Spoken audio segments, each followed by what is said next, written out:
Alright, so what is going on, everybody? Welcome back to the channel, man. It's your boy, and for this video I wanted to give you guys a quick summary in regards to some of the things that we went over in the 3-hour live stream that we just completed for Thor Love and Thunder. Had so much fun testing out these new uniforms, and I gotta say I am happy with some of the upgrades that we got for Jane Foster and Valkyrie too. I'm a little bit disappointed in the power level of Thor currently, but that might be because I am currently running him with a CTP of Rage. We know that the CTP of Rage struggles in World Boss Legend, so maybe once I switch him over to a CTP of Judgment, which I have one rolled here for him, so I am going to be giving him that CTP of Judgment over the next couple of days. Maybe his performance will impress me more, but for now I gotta say the real winner from this update is actually Thor Jane Foster. The character just blew up, honestly, for lack of a better word. She went from being just basically a Shadowland character that had little to no survivability and mediocre DPS, literally couldn't do normal world boss.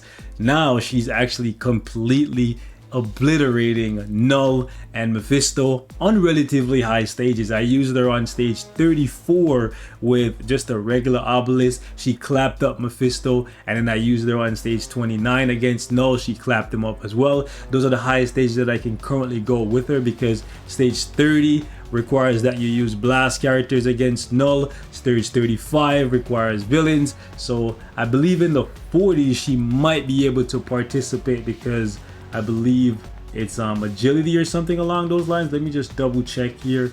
If she can, I'll definitely jump back in and see if we can actually use her there.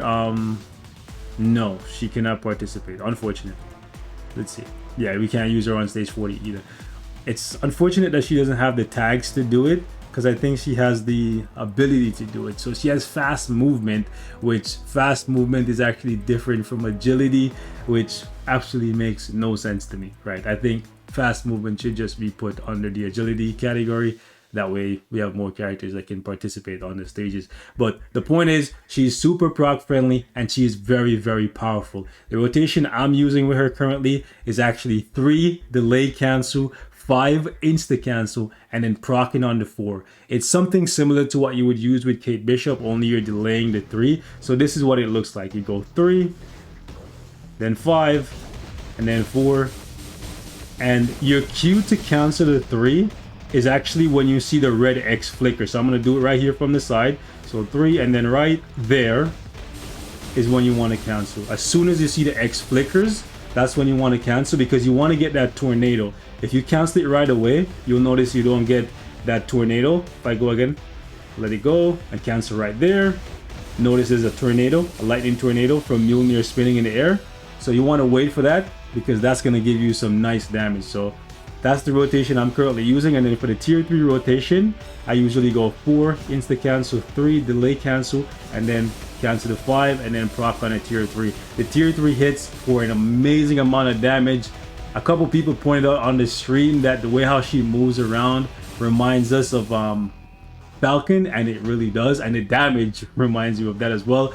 However, she is significantly tankier, or at least that's what I found to be the case. She's significantly tankier than Falcon for me. I noticed she doesn't die as often, and the damage is pretty much as good, and she's more proc friendly than Falcon for me anyways. I also tested her at tier 2. I recorded a few clips, so I'll share that with you guys at a later date, but I tested her at tier 2 and she's very, very good as well. She was like pretty much one tap in bosses. So if you don't plan to tier 3 her anytime soon, because you're going to tier 3 Thor first, but you plan to pick up the uniform, just know you will be able to get extraordinary damage out of the character with relatively nothing invested, right? Because like this is a pretty standard build for me. No CTP, it's just a uniform. Sure, the uniform is at Mythic, but it's easy enough to farm Jane Foster's biometrics. And don't forget, you can get it for free 6 stars from the new legendary battle, which I didn't pick up yet, but I'll pick that up at some time in the future. The uniform options for her is actually the worst of the 3 characters, unfortunately. Hyperion is actually a pretty decent leadership for World Boss Legend, and he's pretty good for Alliance Conquest. However, besides that, he's not really good for much else. Star-Lord is kind of outdated at this point, and he's probably going to get a new uniform next year. Bullseye's outdated. President Loki's pretty good. And then we have the Cable uniform, which is not that great. So she has the worst uniform options out of the 3 characters that just got uniforms. But overall, her uniform gives you the most damage. So that's the pros and cons. Moving over to Thor. Thor is actually, I would say, significantly better. I tested this uniform compared to the Herald of Thunder uniform, and it was about 2 minutes faster against Null and Mephisto. For the first portion of the fight against Null, the difference was only about 20 seconds, so when Null is sitting in the chair. However, as the fight progressed, him having to charge with this uniform, him having to charge his forward skill to get the heal, the damage buff, and the accumulation and all that stuff actually comes back to bite him in the butt pretty much.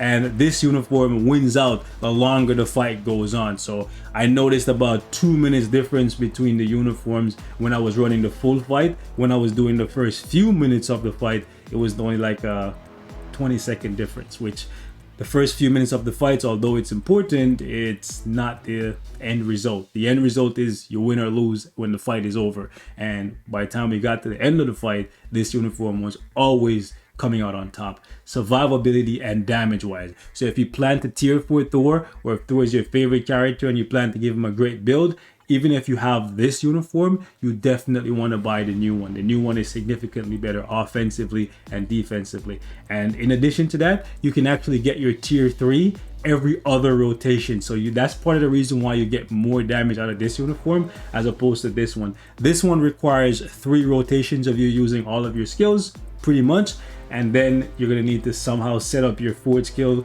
recharge up the accumulation, and then pop your tier 3, because the majority of Thor's damage still comes from his tier 3, so keep that in mind. As opposed to this uniform, you don't need to charge your damage accumulation anymore. You just tap your 5 and go into your 6, and you're going to get more damage accumulation and overall more damage and more survivability. So it's just a better uniform overall. The rotation I'm using right now, it looks something like this. All right, I'm just going 3, cancel into the 4, and then canceling into the 5. Just a smooth rotation for me.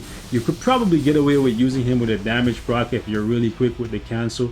Just going something like pop, pop, pop, because you can instantly cancel the forward skill. You'll notice that. Let me just show you. The one thing I don't like about Thor, even though at the very end of his 5th skill here, let me show you, when he puts the hammer up in the air and he charges it and then slams down, it actually does decent damage. The problem is he's no longer safe. The iframe is done and his invincibility runs out by the time he slams down, so you can start taking damage. And if the boss or the enemy moves away from you, so sometimes when I was fighting Ultron, what I would notice is Ultron would be right in front of me when the 5th skill is going off, but by the time I get to the end of the 5th skill to slam down, Ultron would teleport behind me all the way across the map, and Thor would not track him. Thor would still be slamming down over here and hitting pretty much nothing. So that was pretty annoying. And because of the I guess the range between me and the boss, I couldn't cancel out of the 5th skill to go towards where the boss is to start doing damage again. So that was pretty annoying. But yeah, you could probably get away with using him with a damage proc and I guess just cancel out of the 5th skill whenever the boss moves away from you. So last but not least, we have Valkyrie, and I noticed about a 1 minute difference in DPS between the 2 uniforms. I tested her on 29 against Mephisto, which is a type disadvantage fight for her because she's combat and he's blast, and then I tested her on 29 against Null as well. Null, we had about 28 seconds left. This uniform actually had 1 minute and 33 seconds left, as opposed to this one, which only had like 20 seconds left, or sorry, 28 seconds left. So it's about a minute difference in DPS between the 2 uniforms. The big takeaway for me with this uniform for Valkyrie is this: you can now cancel multiple skills for her, which makes her a lot more proc friendly. So previously you could not insta cancel and get the damage from her awakened skill. As you can see, the awakened skill is still going off. Let me just go back in. With base kit Valkyrie or with her Fearless Defender uniform, if you hit the awakened skill and cancel out of it early, it's just done. You get nothing. Like, let me show you. 6, boom, Valkyrie. Look at that. You notice that Heimdall and Sif are just gone right away. You literally have to sit and wait and wait and wait and wait, and right there is when you can cancel to get the rainbow and all those hits and everything. So significantly bigger window where you can lose your damage proc with this uniform as opposed to this one if you were using her with a damage proc. Additionally, they removed the summons from her 5th skill, and you can now instantly cancel her 5th skill and still get the damage. So look at this. I didn't get the cancel out of it there for some reason, but let me just get closer. I go 5 and then instantly cancel out of the 5, and you notice the Valkyries are still there. However, they're not summons that stay on the field anymore. They just fly by and just cut through the enemy and then they're gone. But that allows you to do stuff like this. You can go 3, 6, 5, and then 4.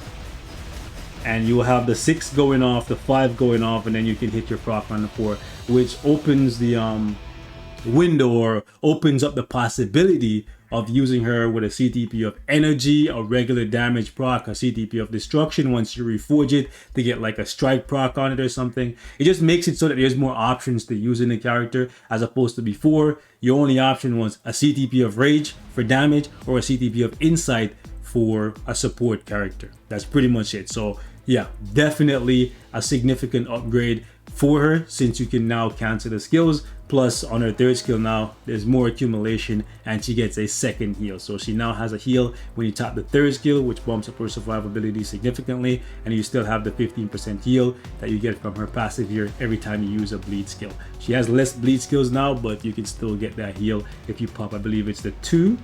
Yeah, the 2 and the 1. Oh, the 2, the 1, and the 6, right? The 6 still has bleed on it. Her uniform options are actually pretty good. We have Vision, which is the worst one here. At this point in the game, I would not recommend anyone buying Vision's uniform, even though you can use Vision's leadership to buff Scarlet Witch. But besides that, we have Gambit.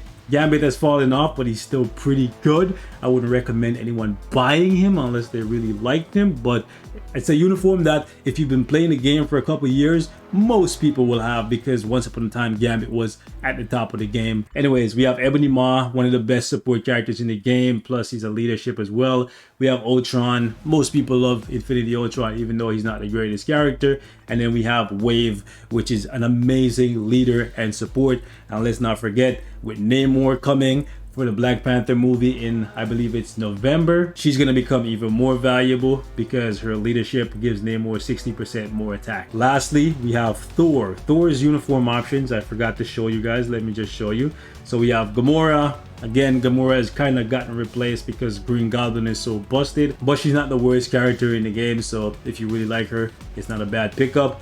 We have Swordmaster, which is the worst option in here. And then we have Adam Warlock, an amazing option. If you're playing PvP, you've seen this guy a time or 10 billion gazillion, okay? He's so busted in this uniform. Then we have Daredevil. Once upon a time, he was amazing. He's kind of fallen from grace now, no pun intended. However, last but not least, we have Hellfire Gala, Emma Frost, which is one of the best blast characters in the game for PvE and PvP. So yeah, guys, we're gonna wrap it up here. Thank you so much for watching. Hope the info was useful, and I will catch you guys in the next one.